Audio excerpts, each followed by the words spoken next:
नमस्कार साथियों, आपका फिर से स्वागत है आपकी अपनी YouTube चैनल भारतीय पाठशाला पर। हम बात कर रहे थे कक्षा 12 के राजनीति विज्ञान, जिसमें हम अध्ययन कर रहे थे राष्ट्र निर्माण की चुनौतियाँ। आज हम अध्ययन करेंगे, पिछले वीडियो में हमने अध्ययन किया था महात्मा गांधी जी की मृत्यु किस प्रकार हुई। आज हम अध्ययन करेंगे फैज अहमद फैज। इनका जन्म है 1911 ईस्वी में, मृत्यु 1984 में। जन्म हुआ 1911, जन्म 1911 ईस्वी में, मृत्यु हुई 1984, मृत्यु 1984। 1984 ईस्वी में फैज अहमद की क्या हुई, मृत्यु हुई। इनका जन्म स्थान है सियालकोट। फैज अहमद का जन्म स्थान सियालकोट है। वामपंथी, ये वामपंथी विचारधारक थे। वामपंथी होने के कारण इनका पाकिस्तानी शासन तंत्र से हमेशा क्या रहता था, टकराव रहता था। कारावास में बहुत समय गुजारा, यानी जेल, बहुत बार जेल की यात्रा की है फैज अहमद फैज ने। उनकी प्रमुख कविताएं नक्शे फरियादी, दस्ते सबा, जिंद नाम से हैं। यानी इनकी प्रमुख कविताएं हैं वो नक्शे फरियादी, दस्ते सबा तथा जिंद नाम से हैं। 20वीं सदी में 60 एशियाई कवियों में इनका बहुत बड़ा नाम था। यानी फैज अहमद फैज का 20वीं सदी में 60 एशियाई कवियों में महत्वपूर्ण नाम था। अब बात करते हैं अमृता प्रीतम। इनका जन्म, अमृता प्रीतम का जन्म 1919 में जलियांवाला बाग हत्याकांड हुआ, तब इनका क्या हुआ, जन्म। इनकी मृत्यु 2005 में हुई इनकी मृत्यु। पंजाबी भाषा की प्रमुख कवित्री थी। अमृता प्रीतम है वो पंजाबी भाषा की प्रमुख कवित्री थी और साथ में क्या थी, कथाकार भी थी। साहित्यिक उपलब्धियां, इन्होंने बहुत सारी साहित्यिक उपलब्धियां धारण की थी। उपलब्धियों के लिए साहित्य अकादमी पुरस्कार, अमृता प्रीतम को साहित्यिक उपलब्धियों के लिए कौन सा पुरस्कार दिया गया, साहित्य अकादमी पुरस्कार और पद्मश्री पुरस्कार तथा ज्ञानपीठ पुरस्कार से सम्मानित किया गया। बंटवारे के बाद, यानी भारत पाकिस्तान बंटवारे के बाद ये कहाँ रही, दिल्ली में रही। अमृता प्रीतम है वो भारत और पाकिस्तान बंटवारे के बाद कहाँ रही, दिल्ली में रही। बात करते हैं रजवाड़ों का विलय। रजवाड़ों का विलय किस प्रकार हुआ, विलय का मतलब किस प्रकार राजस्थान या भारत की छोटी छोटी जो रियासतें थी वो भारत के अंदर किस प्रकार शामिल हुई। रजवाड़ों का विलय। ब्रिटिश इंडिया दो हिस्सों में बंटा था। ब्रिटिश इंडिया, पहले जो भारत था उसको ब्रिटिश इंडिया के नाम से जाना जाता था, वो दो हिस्सों में बंटा था। एक हिस्से में ब्रिटिश प्रभुत्व वाले भारतीय लोग थे, यहाँ पर अंग्रेजों का सीधा नियंत्रण था। यानी ब्रिटिश प्रभुत्व वाले भारतीय थे, यहाँ पर अंग्रेजों का क्या था, सीधा नियंत्रण। एक हिस्सा तो ये था और एक हिस्से में देसी रजवाड़े बसे थे। ये छोटे बड़े आकार के राज्य थे, यानी देसी रजवाड़े बसे थे। ये क्या थे, छोटे बड़े आकार के, जिन पर किन का शासन था, राजाओं का, जिन्हें रजवाड़ा कहा जाता था। रजवाड़ों पर राजाओं का क्या था, शासन था। ब्रिटिश ने सर्वोच्च सत्ता स्वीकार कर रखी थी और रजवाड़ा राज्य के घरेलू मामलों में अपना शासन चलाते थे। यानी सर्वोच्च सत्ता है वो किसके हाथ में रहेगी, ब्रिटिश इंडिया के। जबकि घरेलू मामले है उनमें शासन कौन चलाते थे, राजा। अंग्रेजी प्रभुत्व के अंतर्गत आने वाले साम्राज्य की 1/3 हिस्सा है वो कौन थे, रजवाड़े। यानी अंग्रेजी साम्राज्य के अंतर्गत 1/3 हिस्से में कौन बसे थे, रजवाड़े। अब बात करते हैं रजवाड़ों की समस्या। क्या समस्या थी रजवाड़ों की। अंग्रेजों ने कहा था कि भारत के आज़ाद होते ही रजवाड़ों की कानूनी तौर पर क्या हो जाएंगे, आज़ाद। यानी भारत आज़ाद होने के साथ साथ रजवाड़े भी कानूनी तौर पर क्या हो जाएंगे, आज़ाद। दरअसल अंग्रेजों की यह सोच थी कि रजवाड़े चाहे तो भारतीय या पाकिस्तान में या अपना स्वतंत्र अस्तित्व बना सकते। यानी अंग्रेजों की सोच थी कि रजवाड़े क्या अपना स्वतंत्र अस्तित्व बना सकते हैं, या कहाँ जा सकते हैं, पाकिस्तान, या फिर कहाँ जा सकते हैं, भारत पाकिस्तान, या स्वतंत्र रह सकते हैं। वह अपनी मर्जी से कुछ भी कर सकते हैं। इनका फैसला लेने का हक सिर्फ रजवाड़े के शासक को था, ना कि प्रजा को। यानी इसका फैसला लेने का हक कि हम स्वतंत्र रहेंगे या पाकिस्तान में जाएंगे या भारत के साथ रहेंगे। इनका फैसला लेने का हक था वो रजवाड़ों के शासक को था, न कि प्रजा को। प्रजा को इसका कोई अधिकार नहीं था।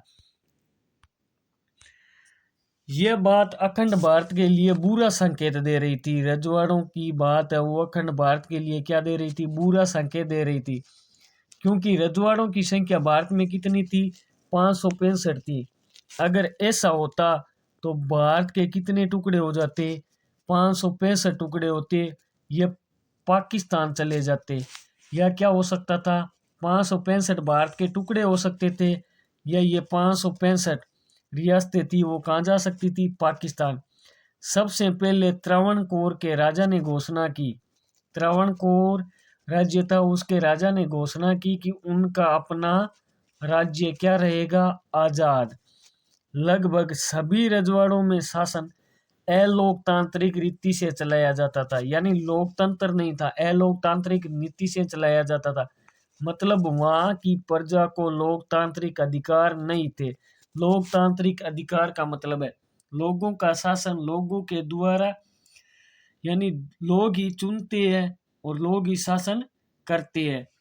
अगले दिन हैदराबाद के निजाम ने भी यही घोषणा की कि हम भी क्या रहेंगे? स्वतंत्र रहेंगे। भोपाल के नवाब संविधान सभा में शामिल नहीं होना चाहते थे। हैदराबाद के शासक थे उनको क्या कहा जाता था? निजाम। निजाम ने घोषणा की कि हम क्या रहेंगे? स्वतंत्र। और भोपाल के नवाब थे वो संविधान सभा में शामिल नहीं होना चाहते थे। रजवाड़ों के विलय में सरदार पटेल की भूमिका। अब रजवाड़ों के विलय में किस प्रकार रजवाड़ों का भारत में विलय किया गया, उसमें सबसे अहम भूमिका किसकी थी? लोह पुरुष के नाम से जाने जाने वाले सरदार पटेल की। ये भारत के प्रथम कानून मंत्री भी थे। लगभग सभी रजवाड़ों को इन्होंने भारतीय संघ में शामिल कर लिया था, यानी लगभग सभी रजवाड़ों को सरदार पटेल ने भारतीय संघ में क्या कर लिया था? शामिल। रजवाड़ों को अपनी मनमर्जी से जो रास्ता चुनना है उसे चुनने दे। मुस्लिम लीग भी इसका क्या कर रही थी? समर्थन कर रही थी। वहीं भारतीय राष्ट्रीय कांग्रेस ने इस कदम का क्या किया? विरोध किया। इन सब को एक करना सरदार पटेल के लिए बहुत बड़ी चुनौती थी। यानी मुस्लिम लीग क्या चाहती थी कि रजवाड़े जो करना चाहते हैं, जो चुनना चाहते हैं, जैसा रहना चाहते हैं, यानी स्वतंत्र रहना चाहते हैं तो स्वतंत्र रहने दे, भारत में रहना चाहती है तो भारत में रहने दे, पाकिस्तान में जाना चाहती है तो पाकिस्तान में जाने दे। ये मुस्लिम लीग का कहना था। जबकि भारतीय राष्ट्रीय कांग्रेस इस कदम का, जो मुस्लिम लीग का कदम था, उसका क्या कर रही थी? विरोध कर रही थी। इन सबको एक करना सरदार पटेल के लिए क्या थी? एक बहुत बड़ी चुनौती थी। जैसे उड़ीसा में 26 और छत्तीसगढ़ में 15 छोटे छोटे रजवाड़े थे। यानी उड़ीसा में 26 और छत्तीसगढ़ में क्या थे? 15 छोटे छोटे रजवाड़े थे। इन सबको क्या एक करना सरदार पटेल के लिए बहुत बड़ी चुनौती थी। सौराष्ट्र में 14 बड़े और 119 छोटे रजवाड़े थे। इनको एक करने में कितनी कठिनाई हुई होगी? सरदार पटेल को इन सभी रजवाड़ों को एक करने में कितनी कठिनाइयों का सामना करना पड़ा। चलो साथियों आगे बात करते हैं। जो भी रजवाड़ों के शासक 15 अगस्त 1947 से पहले भारतीय संघ में शामिल हुए और भारतीय संघ में अपने विलय के एक सहमति पत्र पर हस्ताक्षर किए, इस सहमति पत्र को इंस्ट्रूमेंट ऑफ एक्शन कहा जाता है। यानी जितने भी रजवाड़े थे भारत के अंतर्गत जिन्होंने 15 अगस्त 1947 से पहले भारतीय संघ में शामिल होकर विलय पत्र पर, सहमति पत्र पर हस्ताक्षर किए, इस सहमति पत्र को क्या कहा जाता है? इंस्ट्रूमेंट ऑफ एक्शन कहा जाता है। इस पत्र में हस्ताक्षर का मतलब रजवाड़े भारतीय संघ का अंग बनने के लिए क्या है? तैयार है। यानी इंस्ट्रूमेंट ऑफ एक्शन का मतलब है कि जितने भी रजवाड़े हैं वो क्या है? भारतीय संघ का अंग बनने के लिए तैयार है। अब बात करते हैं सरदार पटेल रियासतों के शासकों को एक पत्र लिखते हैं। एक पत्र में क्या लिखती है? ये पत्र लिखते हैं 1947 में। सरदार पटेल द्वारा 1947 में एक पत्र लिखा गया, जिस पत्र में जितने भी रियासत थी उनके शासकों को क्या कहा गया उसके बारे में जानते हैं। इसके बारे में जानने से पहले आपसे निवेदन है कि आप हमारे द्वारा जो भी जानकारी दी जा रही है, यदि वो आपको पसंद आ रही है, आपको हमारे द्वारा बताया गया जो भी पाठ्यक्रम है वो समझ आ रहा है, तो आपसे विनम्र निवेदन है कि आप हमारे चैनल को ज़्यादा से ज़्यादा शेयर करें, सब्सक्राइब करें, लाइक करें, कमेंट करें। यदि आप हमारे चैनल पर पहली बार विजिट कर रहे हैं तो आपसे निवेदन है कि आप सब्सक्राइब बटन को ज़रूर प्रेस करें, इसी के साथ आप बेल आइकन भी दबाएं, क्योंकि आने वाली क्लास है उसका सबसे पहले नोटिफिकेशन आपको प्राप्त हो, इसीलिए आपसे निवेदन है कि आप बेल आइकन ज़रूर प्रेस करें। चलो बात करती है सरदार पटेल रियासतों के शासकों को एक पत्र लिखती है, जिस पत्र में वो क्या बोलते हैं। ये पत्र 1947 में लिखा गया। कब लिखा गया? 1947 में सरदार पटेल द्वारा रियासतों के शासकों को एक पत्र लिखा गया। पत्र 1947 में लिखा गया। इस पत्र में क्या बोलते हैं कि हम भारत के इतिहास के एक यादगार मुकाम पर खड़े हैं, कि हम भारत के इतिहास के एक यादगार मुकाम पर खड़े हैं। साथ मिलकर चले तो देश को हम मानता की नई बुलंदियों तक पहुंचा सकते हैं। यदि रियासतों के शासक है वो साथ मिलकर चलेंगे तो नई मानता की बुलंदियों तक है पहुंचा सकते हैं देश को, जबकि एकता के अभाव में हम अप्रत्याशित विपदाओं के घेरे में होंगे। जबकि हमारे अंदर एकता नहीं होगी तो अप्रत्याशित यानी हम उम्मीद नहीं लगा सकते, उतनी ज्यादा विधाएं बाधाएं आएंगी, उन बाधा के घेरों में हम खड़े होंगे। भारत की रियासतें इस बात यानी सरदार पटेल कहते हैं कि भारत की रियासतें इस बात को पूरी तरह से समझेगी अगर हमने सहयोग नहीं किया और सर्व सामान्य की भलाई में साथ मिलकर कदम नहीं बढ़ाया तो अराजकता और अव्यवस्था यानी चारों ओर क्या फैल जाएगी? अराजकता फैल जाएगी, अव्यवस्था फैल जाएगी। हम में से सबको, चाहे कोई छोटा हो या बड़ा, सबको क्या कर लेगी? घेर लेगी, हमें बर्बादी की तरफ ले जाएगी। यदि हमने साथ मिलकर कार्य नहीं किया, सर्व सहमति से सबकी भलाई के लिए साथ मिलकर कदम नहीं बढ़ाया, तो चारों ओर क्या हो जाएगी? अराजकता हो जाएगी, अव्यवस्था हो जाएगी। हम में से सबको, चाहे छोटा हो या बड़ा, सबको क्या कर लेगी? घेर लेगी, अराजकता अव्यवस्था घेर लेगी और हमें किसकी ओर ले जाएगी? बर्बादी की तरफ लेके जाएगी। अब बात करते हैं सरदार वल्लभ भाई पटेल। कौन थे सरदार वल्लभ भाई पटेल? इनका जन्म कब हुआ? सरदार वल्लभ भाई पटेल इनका जन्म हुआ सन 1875। जन्म हुआ सरदार वल्लभ भाई पटेल का 1875। इनकी मृत्यु, सरदार वल्लभ भाई पटेल की मृत्यु 1950 में हुई। सरदार वल्लभ भाई पटेल की मृत्यु 1950 ईस्वी में हुई। ये आज़ादी के लिए जो भी आंदोलन हुए, यानी आज़ादी के लिए हो रहे आंदोलन, आज़ादी के लिए जो आंदोलन हो रहे थे उनके क्या थे? सरदार पटेल नेता थे। सरदार पटेल को लौह पुरुष के नाम से भी जाना जाता है। ये कांग्रेस के भी नेता थे, यानी सरदार वल्लभ भाई पटेल थे वो क्या थे? कांग्रेस के नेता थे। जितने भी आज़ादी के लिए आंदोलन हुए उनके भी नेता रहे थे। महात्मा गांधी के अनुयायी यानी महात्मा गांधी के रास्ते पे चलने वाले थे, फॉलोवर थे महात्मा गांधी के। भारत के आजाद होने के बाद यानी भारत के आजाद होने के बाद भारत के उप प्रधानमंत्री पद पर भी सरदार वल्लभ भाई पटेल रह चुके हैं और प्रथम गृह मंत्री भी रह चुके हैं। सरदार वल्लभ भाई पटेल है वो प्रथम गृह मंत्री भी रह चुके हैं। भारत संघ में देशी रियासतें, भारत संघ में कितनी देशी रियासतें थी? 565 देशी रियासतें थी। 565 देशी रियासतें। रियासतों को मिलाने में इनकी बहुत बड़ी भूमिका रही, यानी सरदार पटेल की देशी रियासतों को मिलाने में, विलय करने में सरदार पटेल की महत्वपूर्ण भूमिका रही। अब बात करते हैं हैदराबाद का विलय। किस प्रकार हैदराबाद का भारत में विलय हुआ उसके बारे में जानते हैं। आपको हमने पहले भी बता दिया है कि हैदराबाद के शासक को क्या कहा जाता है? निजाम। यानी हैदराबाद के शासक को निजाम कहा जाता था। हैदराबाद में जो शासन करता था उसको क्या कहा जाता था? निजाम कहा जाता था। और ये दुनिया के सबसे दौलतमंद लोगों में से एक था, यानी हैदराबाद का जो शासक हुआ करता था वो दुनिया के सबसे दौलतमंद यानी अमीर लोगों में से एक था। हैदराबाद का शासक था वो दुनिया के दौलतमंद लोगों में से एक था। हैदराबाद की रियासत बहुत बड़ी थी। हैदराबाद की रियासत है वो बहुत बड़ी थी। ये चारों तरफ से भारत से घिरे थे। किन से घिरे थे? भारत से। यानी हैदराबाद है वो भारत से चारों तरफ से क्या था? घिरा हुआ था। आज भी इसके कुछ हिस्से ऐसे है, यानी हैदराबाद के आज भी कुछ हिस्से ऐसे है जो महाराष्ट्र तथा कर्नाटक में है, जो महाराष्ट्र तथा कर्नाटक में स्थित है। निजाम क्या चाहता था? निजाम चाहता था कि हैदराबाद को स्वतंत्र रियासत घोषित किया जाए। यानी हैदराबाद को क्या घोषित किया जाए? एक स्वतंत्र रियासत घोषित किया जाए। निजाम ने सन 1947 के नवंबर में शांति बहाल रखने के लिए, यानी शांति व्यवस्था कायम रखने के लिए सन 1947 में नवंबर में भारत के साथ एक समझौता किया। कि भारत के साथ क्या किया? समझौता। शांति स्थापित करने के लिए, शांति बहाल रखने के लिए भारत के साथ निजाम ने क्या किया? समझौता किया।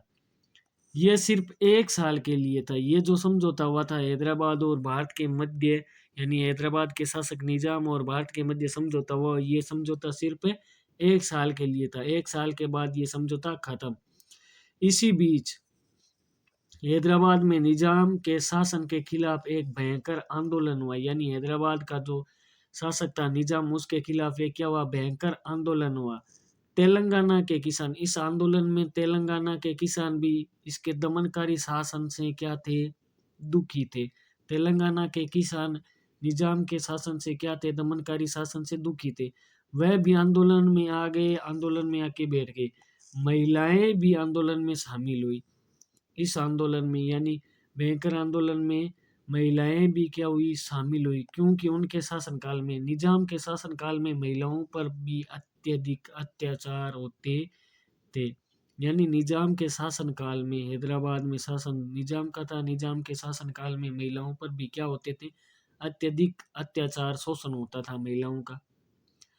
आंदोलन को देखकर निजाम ने एक अर्धसैनिक बल तैयार किया। यानी इस आंदोलन को दबाने के लिए एक अर्धसैनिक बल तैयार किया।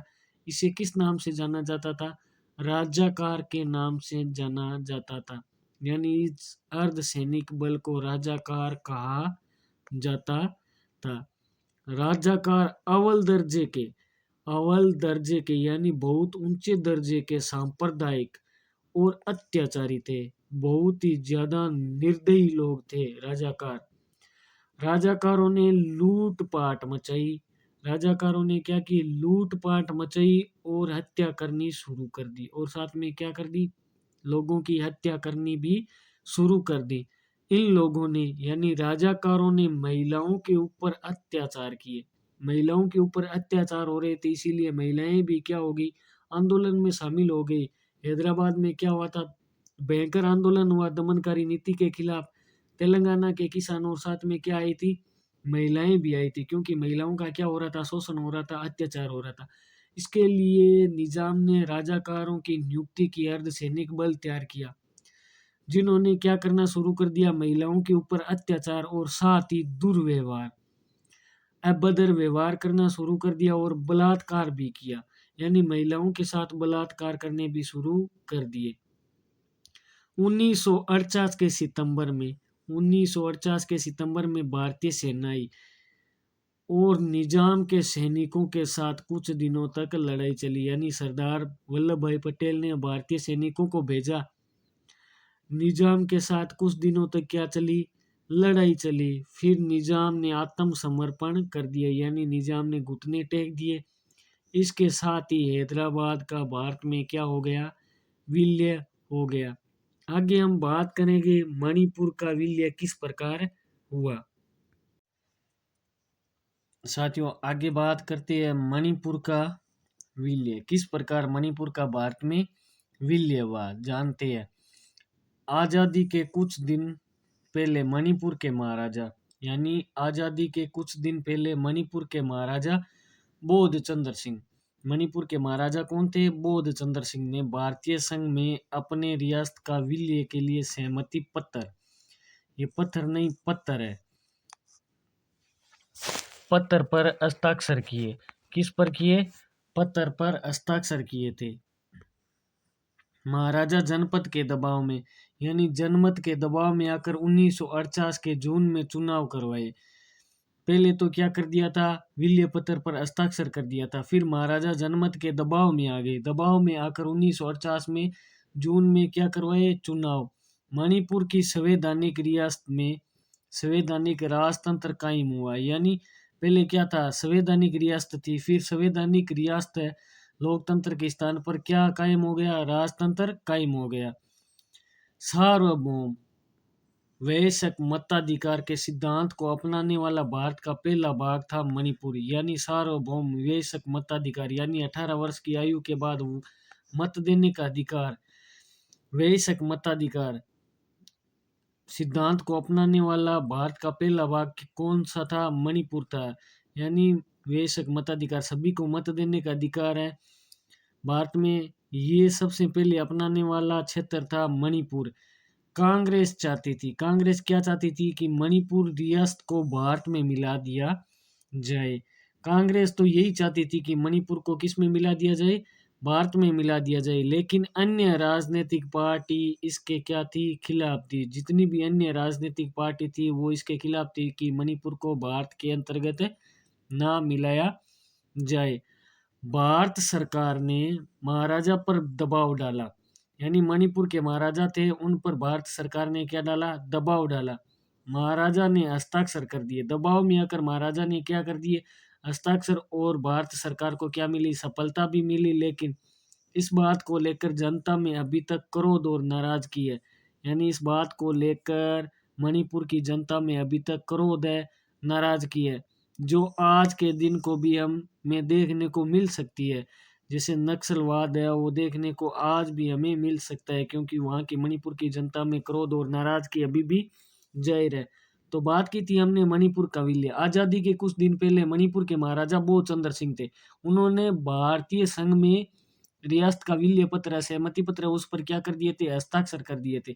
महाराजा जनपद के दबाव में आकर, यानी जनता के दबाव में आकर 1948 के जून माह में चुनाव करवाए। मणिपुर की संवैधानिक रियासत, जो लोकतांत्रिक रियासत थी, उस पर क्या हो गया, राजतंत्र कायम हो गया।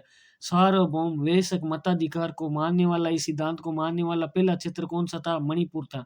कांग्रेस तो यही चाहती थी कि मणिपुर किसके अंतर्गत आए, भारत के अंतर्गत आए। लेकिन अन्य राजनीतिक पार्टी इसके क्या थी, खिलाफ थी। भारत सरकार ने महाराजा पर क्या बनाया, दबाव बनाया। मणिपुर के राजा थे, उन पर कांग्रेस सरकार ने क्या बनाया, दबाव। महाराजा ने दबाव में आकर क्या कर दिया, हस्ताक्षर, और भारत सरकार को क्या मिली, सफलता मिली। लेकिन इस बात को लेकर जनता में अभी तक क्या है, क्रोध है, नाराजगी है, जो आज भी हमें नक्सलवाद के रूप में देखने को मणिपुर में मिल सकती है। आगे हम बात करते हैं, गांधी जी ने एक भाषण में कहा था, यानी गांधी जी ने एक भाषण दिया था जनवरी 1948। वैसे तो गांधी जी की मृत्यु हुई थी 30 जनवरी को। 30 जनवरी 1948 को गांधी जी की क्या हो गई थी, मृत्यु हो गई थी। नाथूराम गोडसे द्वारा संध्याकालीन प्रार्थना के समय गांधी जी को मार दी गई थी, यानी 3 गोलियां लगा दी गई थी। गांधी जी के अंतिम शब्द थे, हे राम। यानी गांधी जी की मृत्यु से पहले मुख से निकलने वाले अंतिम शब्द थे, हे राम। तो उससे पहले गांधी जी ने 30 जनवरी 1948 से पहले महात्मा गांधी जी ने एक भाषण दिया था। यदि प्रांतों का गठन, गांधी जी ने कहा था भाषण में कि यदि प्रांतों का गठन भाषावार हुआ, यानी भाषा के आधार पर हुआ, तो क्षेत्रीय भाषाओं का जोर बढ़ेगा। यानी क्षेत्र विशेष की भाषाओं का भी जोर बढ़ेगा। यदि प्रांत का मतलब है राज्यों, राज्यों का गठन भाषा के आधार पर हुआ, तो क्षेत्रीय भाषाओं का जोर भी क्या होगा, बढ़ेगा। हिंदुस्तान के सभी प्रांतों में शिक्षा का माध्यम बनाने का कोई अर्थ ना रह जाएगा। यानी शिक्षा का माध्यम बनाने का प्रांतों में कोई अर्थ नहीं रहेगा। अंग्रेजी को इस उद्देश्य के लिए इस्तेमाल करना तो और भी व्यर्थ है। ये गांधी जी ने भाषण में कहा था कि अंग्रेजी को इस उद्देश्य के लिए इस्तेमाल करना क्या है, और भी व्यर्थ है। तो चलो साथियों, आज के लिए इतना ही। यदि हमारे द्वारा दी गई जानकारी आपको पसंद आ रही है, तो आपसे निवेदन है कि आप हमारे चैनल को like, share, comment and subscribe जरूर करें। यदि आप हमारे चैनल पर पहली बार विजिट कर रहे हैं, तो आपसे निवेदन है कि आप सब्सक्राइब बटन को जरूर प्रेस करें, इसी के साथ बेल आइकन प्रेस करें। बेल आइकन प्रेस करने से आपको जो भी जानकारी या अगला वीडियो जब भी अपलोड होगा, तो उसकी तुरंत सूचनाएं आपको मिलेगी। चलो साथियों, आज के लिए इतना ही। आज की सेवा हुई समाप्त। धन्यवाद। जय हिंद, जय भारत। फिर मिलेंगे अगले वीडियो में एक ताज़ा क्लास के साथ।